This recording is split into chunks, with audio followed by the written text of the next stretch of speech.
اپنے جوار میں جنت میں جو ہے نا وہ مجھے جگہ مل جائے. آپ کے ایسے عمل بتائیں کہ جنت کی کسی عام کلاس میں نہیں، رسول خدا کی پڑوس میں جوار میں وہ جگہ لینے کا نسخہ مانگ رہا ہے رسول خدا سے. اذا اردت ان یحشرک اللہ معی فی الجنہ، تو اگر یہ چاہتا ہے کہ اللہ تعالیٰ میرے ساتھ تمہارا حشر نشر کرے، فَأَطِلْ مِن سُجُودِكِ، جب سجدہ کرو نا سجدہ تو اپنے سجدے کو طول دو، سجدے کو طول دو. یعنی جب نماز پڑھو تو اپنے سجدے کو طول دو. ایسا نہ کرو کہ بس پیشانی وہ جو ہے نا وہ خاک شفا کی سجدگاہ ہے اسے ٹچ کرو اور سر اٹھاؤ، نہیں، تسلی سے نہ سجدے کو طول دو. البتہ یہ بھی معلوم ہونا چاہیے کہ بعض اوقات آدمی فرادہ اکیلا گھر میں نماز پڑھتا ہے، بعض اوقات امام جماعت ہے اور مومنین کو نماز پڑھا رہا ہے، پیچھے مقتدی جو ہے نا وہ ان میں کچھ کمزور ہیں، کچھ بوڑھے ہیں، بعض کو کمر میں تکلیف ہے، بعض کو گھٹنے میں تکلیف ہے. ہر وقت آپ نے اپنے سجدے کو رکوع کو طول نہیں دینا. امیر المومنین نے مالک اشتر کو مصر کا گورنر بنا کے بھیجا اور اس سے کہا دیکھو صلی صلاۃ اضعافہم، جب نماز پڑھاؤ نا تمہارے پیچھے جو مقتدی ہیں ان میں سب سے جو کمزور آدمی ہے نا اس کا خیال رکھ کے پڑھاؤ کہ وہ کتنی دیر کھڑا رہ سکتا ہے، وہ کتنی دیر رکوع میں جھکا رہ سکتا ہے، وہ کتنی دیر تک سر میں درد ہے سجدے میں رہ سکتا ہے. ٹھیک ہے نا جی. ہاں اگر اکیلے پڑھ رہے ہیں وہ جتنے مرضی آپ کی مسجد کا پیش نماز، میں مسجد امام صادق کا پیش نماز ہوں، میں اگر سجدے کو لمبا کروں، ایک شخص کہتا ہے میں نے اشارہ لغہ میں لکھا ہوا ہے، ایک شخص کہتا ہے میں نے نواسط پیغمبر امام حسین کو نماز پڑھتے ہوئے دیکھا، سجدے میں 60 مرتبہ 60 مرتبہ فرمایا سبحان ربی الاعلی و بحمدہ، سبحان ربی الاعلی و بحمدہ. میں اپنے مسجد میں 60 مرتبہ سبحان ربی الاعلی کہوں گا، دوسرے دن محراب میں اکیلا ہوں گا، کوئی بھی نہیں آئے گا. اگر آپ فرادہ ہیں ہاں تو اپنے سجدے کو طول دو. انس بن مالک یہ رسول خدا کے جو ہے نا وہ خادم تھے، 7-8 سال تک جو ہے نا انس بن مالک نے رسول خدا کی خدمت کی ہے. رسول خدا نے اس کو ایک دن بلایا اپنے پاس اور کہا کہ تم نے 8 سال ہماری خدمت کی ہے، ہاں وہ منتھلی کچھ نہ کچھ تو دیتے رہتے ہوں گے. کہا کہ میں تمہیں نا اس خدمت کا کوئی صلہ دینا چاہتا ہوں، کوئی معاوضہ دینا چاہتے ہو، کیا چاہیے؟ کتنی بڑی پیشکش ہے اور کتنی بڑی ہستی کی طرف سے یہ پیشکش ہے. ہاں آپ کا وزیر اعظم کہے، آپ کا جو ہے نا وہ ملک کا سیاہ و سفید کا مالک آپ سے کہے کہ بھائی ہم تمہیں کچھ دینا چاہتے ہیں، کسی فوجی سے کہے یا کسی سول افسر سے کہے تمہاری ملک کے لیے خدمات ہے، مانگو جو مانگو ہم تمہیں دے دیں گے. آپ ہو سکتا ہے کہیں اسلام آباد کے کسی مہنگے سیکٹر میں جو ہے نا وہ 1 کنال کا پلاٹ دے. رسول خدا انس سے کہتے ہیں کہ تم نے ہماری خدمت کی ہے، میں تمہیں کوئی صلہ دینا چاہتا ہوں، بتاؤ کیا چاہیے. یہ بھی بڑا ہوشیار تھا. کہا یا رسول اللہ مجھے 1 دن کی مہلت دے دیں، کل بتاؤں گا کہ مجھے کیا چاہیے. دوسرے دن آیا، آپ نے پوچھا ہاں جی کیا فیصلہ کیا ہے؟ کہا جنت میں اپنے جوار میں پڑوس میں جگہ دلائیں. یہ نہیں فرمایا یہ تو بڑا مشکل کام ہے، دنیا میں کوئی پلاٹ مانگو، گھوڑا مانگو، سواری مانگو، اونٹ مانگو، ٹھیک ہے نا. فرمایا ہو جائے گا، تمہارا کام ہو جائے گا، لیکن تمہیں بھی میرے ساتھ کچھ تعاون کرنا ہوگا. وہ کیا؟ ہاں جب نماز پڑھو تو اپنے سجدے کو طول دو. میں ضمانت لیتا ہوں کہ اپنے پڑوس میں تمہیں جنت میں جگہ دلاؤں گا. البتہ میں آپ کو بتاؤں ایک مشروع طور پر آپ نے مجھ کو کہا تھا، لیکن یہ وہ بندہ ہے کہ جس نے امیر المومنین سے کہا، امیر المومنین نے فرمایا کہ تمہیں یاد ہے کہ میدان غدیر خور میں رسول خدا نے فرمایا تھا من کنت مولا فہذا علی المولا.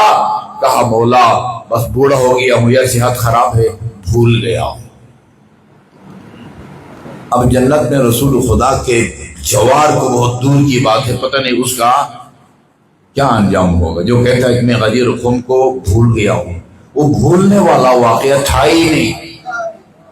اس انداز میں آپ نے اعلان کیا تھا امیر المومنین کا ہاتھ پکڑ کے، بھائی پاگل ہی ہو جائے نا کوئی، جو ہے نا وہ فالج میں مبتلا ہو جائے، اور وہ کیا کہتے ہیں جی، وہ جو دماغ پر حملہ ہوتا ہے بندے کا،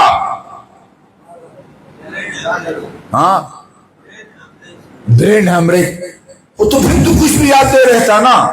میں ایسے بندے کو جانتا ہوں ٹھیک ٹھاک تھا، وہ کوئی بیمار ہو گیا، سب کچھ بھول گیا، سب کچھ بھول گیا۔ میں اس کی عیادت کے لیے گیا، میں نے کہا کہ آپ نے مجھے پہچانا؟ ہاں بالکل پہچانا، میں میرا شاگرد ہے، کئی سال کا شاگرد تھا، ایبٹ آباد میں ایک مسجد میں وہ خطیب تھے۔ میں ان کی عیادت کے لیے گیا، دماغی طور پر حافظہ بیچارے کا ختم ہو گیا تھا۔ میں نے کہا آپ نے مجھے پہچانا؟ ہاں بالکل پہچانا، میں کون ہوں؟ ایک برادر مومن ہے، اپنے بچوں کو بھی نہیں پہچانتا تھا جی۔ لیکن آدمی بیمار نہ ہو، اس طرح کی بیماری میں مبتلا نہ ہو، 100 لاکھ کا مجمع جی، اور پلانوں کا ممبر، اور اس کے اندر رسول خدا کھڑے ہو کے تاریخ اسلام کا سب سے بڑا اجتماع، اور کہے کہ میں بھول گیا ہوں۔ ہاں اس کو تو رسول خدا کے پڑوس میں جگہ، رسول خدا نے فرمایا تھا، لیکن تمام اعمال کی قبول ہونے کی شرط امام کی امامت اور اس کی ولایت کا اقرار ہے۔ اسی لیے امام رضا علیہ الصلوۃ والسلام نے فرمایا تھا نا، اللہم صلی علی محمد وعلی محمد۔ جب نشاپور سے وہ مشہد روانہ ہونے لگے تو لوگوں نے کہا کہ فرزند پیغمبر جاتے جاتے نا اپنے جد کی ایک حدیث مجھے ہمیں سناتے جائیں۔ آپ نے وہ نقاب ہٹائی اور یہ حدیث بیان کی نا، حدیث سلسلۃ الذہبیہ جی، حدثنی ابی ان ابی ہے الصادق، مجھ سے میرے والد گرامی یعنی امام موسیٰ کاظم نے اپنے والد گرامی امام جعفر صادق سے، انہوں نے اپنے والد گرامی امام محمد باقر سے، انہوں نے اپنے والد گرامی امام زین العابدین سے، انہوں نے اپنے والد گرامی امام حسین سے، انہوں نے اپنے والد گرامی امیر المومنین سے، امیر المومنین نے رسول خدا سے، اور رسول خدا نے جبرائیل سے، اور جبرائیل نے خدا سے یہ خبر لا کے دی ہے کہ کلمۃ لا الہ الا اللہ حصنی، یہ کلمہ توحید خدا فرماتا ہے یہ میرا مضبوط قلعہ ہے۔ امام حنبل کہتے ہیں یہ امام رضا سے لے کر اللہ تعالیٰ تک یہ صرف نام اتنے بابرکت ہیں کہ اگر کسی کاغذ پہ اللہ سے لے کر امام رضا تک یہ نام لکھ کے کسی پاگل کے گلے میں ڈالو نا، اللہ تعالیٰ ان کی برکت سے اس کو شفا عطا فرمائے۔ کلمۃ لا الہ الا اللہ حصنی، یہ کلمہ توحید میرا مضبوط قلعہ ہے، من قالہا دخل حصنی، جس نے کلمہ پڑھا لا الہ الا اللہ، خدا فرماتا ہوں میرے مضبوط قلعہ میں آ گیا، ومن دخل حصنی امن من عذابی، جو میرے مضبوط قلعہ میں آ گیا وہ میرے عذاب سے محفوظ ہو گیا۔ پھر چلتے چلتے فرزند پیغمبر امام رضا نے کچھ لوگوں کی غلط فہمیوں کو یا خوش فہمیوں کو دور کیا، فرمائے دیکھو یہ ابھی آج کل جو ہے نا یہ غیر مشروع طور پر صرف لا الہ الا اللہ یہ نجات کے لیے کافی نہیں ہے، یہ اللہ تعالیٰ کا مضبوط قلعہ ثابت نہیں ہو سکتا۔ ہاں ایک زمانہ تھا جب رسول خدا فرماتے تھے قولوا لا الہ الا اللہ تفلحوا، بس کلمہ پڑھو لا الہ الا اللہ، اسی میں تمہاری کامیابی ہے۔ ابھی نصاب بہت لمبا ہو گیا ہے، لیکن بشرطہا و شروطہا، اس سے کچھ شرائط بھی ہیں، وہ شرائط ہوں تو یہ کلمہ توحید اللہ کا مضبوط قلعہ ثابت ہوتا ہے، ورنہ نہیں ہوتا۔ پھر اپنی طرف اشارہ کر کے فرمایا وَأَنَا مِن شُرُوطِهَا، ان شروط میں سے ایک شرط میں ہوں، یعنی لا الہ الا اللہ، اس سے آپ کو تب نجات ملے گی کہ جب آپ اپنے امام وقت چاہے وہ امیر المومنین ہو یا امام رضا ہو یا آج امام زمان، ان کی ولایت کا اقرار کریں۔ اس لیے رسول خدا نے فرمایا اگر ایک آدمی اتنی نمازیں پڑھے تو اس کے پاؤں سوج جائیں، اور اتنے روزے رکھے کہ اس کا پیٹ کمر کے ساتھ جو ہے نا وہ چپک جائے، لیکن علی تیری ولایت کا اگر وہ قائل نہیں ہے، وہ جنت کی تو جو ہے نا وہ خوشبو تک نہ سن سکے گا۔